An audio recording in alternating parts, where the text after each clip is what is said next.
Hi guys, তো আজকে চলে যাব হোস্টেলে। আমি রেডি হয়ে বসে আছি, বাবা দিয়ে আসবে। তো বাবা খেতে বসেছে, আমার একটা মামি আর মামাও এসছে। রেডি হয়ে বসে আছি, তো কি করব, চলো তোমাদেরকে আমার বাড়ির সামনের জায়গাটা দেখাই। এই জায়গাটা খুব ভালো লাগে দেখতে, খালি জায়গা আছে এখানে। এরপর বেরিয়ে পড়লাম বাবার সঙ্গে, বাবা আমাকে গাড়িতে উঠিয়ে দিয়ে চলে আসবে।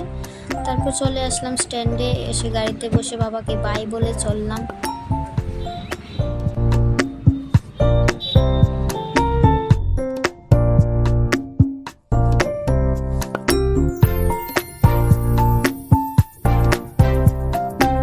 তো গাড়ি থেকে নেমে গেলাম, এখন প্রায় চলে এসেছি, আর একটু হাঁটলেই চলে আসবো আমার হোস্টেল।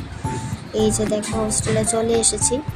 আর ঢুকেই দেখি এরা কিছু একটা নিয়ে ডিসকাশন করছিল, শপিংয়ে গেছিল। তো কি কি শপিং করলো আমিও দেখি। আর তোমরা ভালো লাগলে অবশ্যই একটা লাইক করে দিও। Bye bye.